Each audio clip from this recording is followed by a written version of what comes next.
Hi friends, Akshata here from Akshata's Recipes. So today I'm going to share with you a meal that I prepared today for lunch. So I started off by making this garlic chutney which is called Lasaniche Tikhat, which is amazingly delicious. So here I have this dry coconut vati which is easily available in general stores, and I'm just going to grate it using the large side of the grater.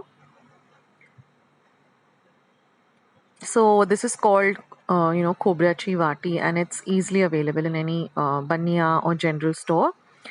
Now there are two ways of making this. You can roast this lightly, dry roast it, or you can use it as it is. So now I'm using it just as it is.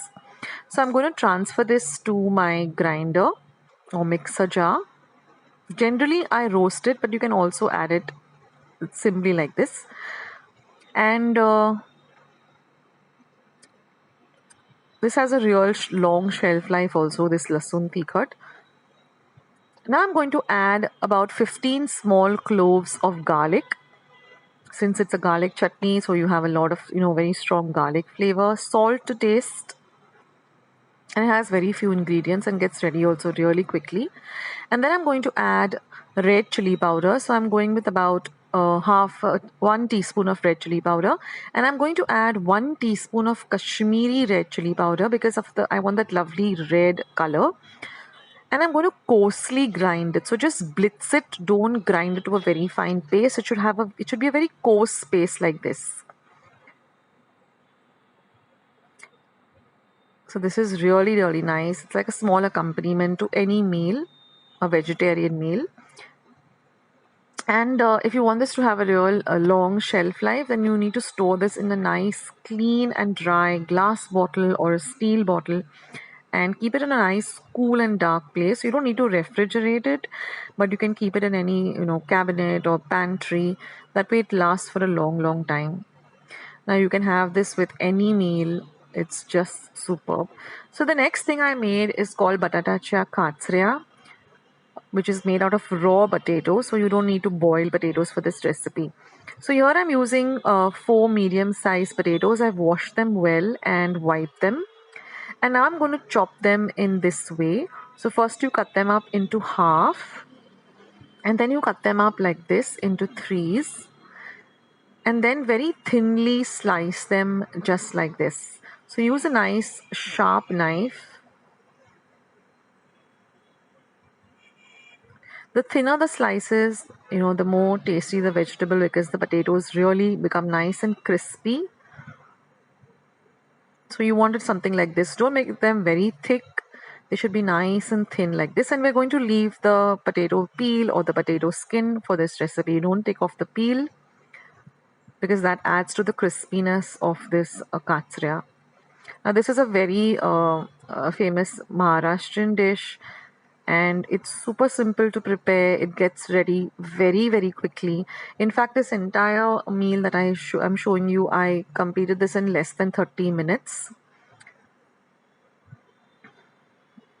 So cut them, and of course you have to cut these potatoes when you're ready to make the recipe. Otherwise they turn, darken, or they turn black or brown. So cut them when you're just ready to make the recipe. Don't cut them and keep them for a long time. Or if you're doing that, then put them in some water and then completely drain the water out and wipe it clean. But I always prefer to cut the potato just when I'm ready to make the vegetable or the dish. So now once we've done with cutting up and thinly slicing these potatoes, I'm going to heat my pan and add about 1 tablespoon of oil. Once the oil is nice and hot, I'm going to add half a teaspoon of mustard seeds or mohri or rye. Let them splutter really well. And once they begin to splutter, you're going to add half a teaspoon of cumin seeds or jeera. Then I'm going to add 5 to 6 fresh curry leaves,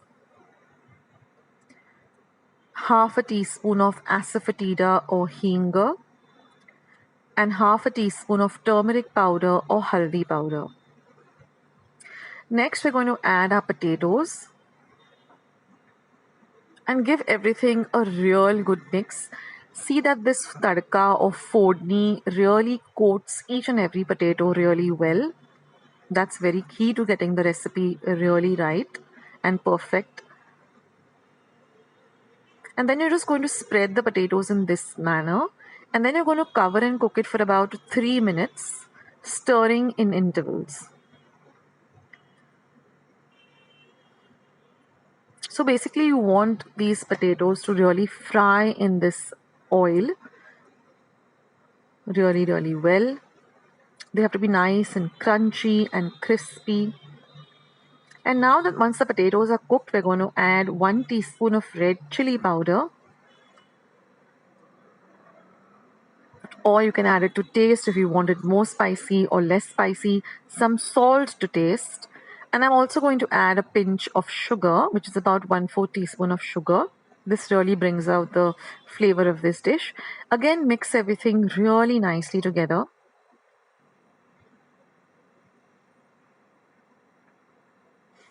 And then I'm going to add about 1 tablespoon of finely chopped coriander or kothambir.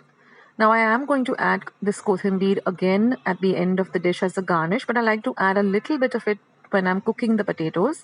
It gets nice and crunchy and even, adds a lovely flavor to the dish. And again, cook this for 1 minute till all the potatoes are nicely fried. Turn off the heat and then again garnish with some fresh coriander. And that is it. Your potato dish is ready. Now I'm just going to make some chapatis or puris or rotis, just like all of you make at home.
So don't forget to coat them with a little bit of ghee or clarified butter.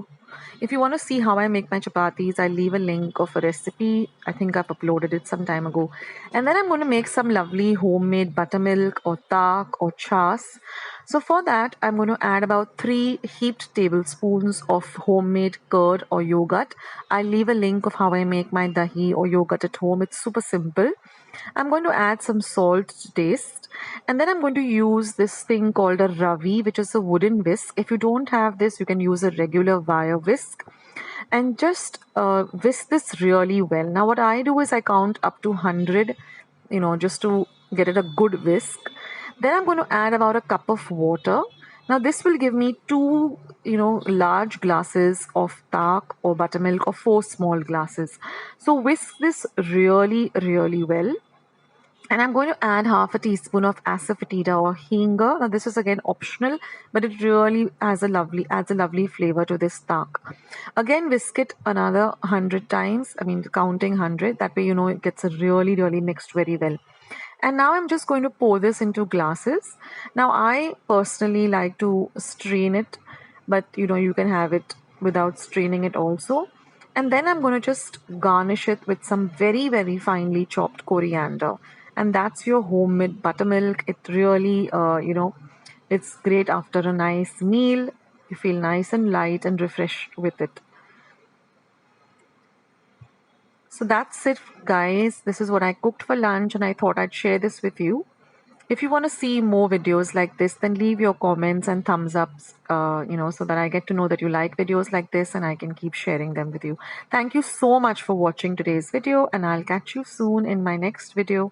Take care, guys. This is Akshata signing off. Don't forget to hit the like button. Don't forget to subscribe, and also visit my channel for many recipes. See ya, guys. Bye.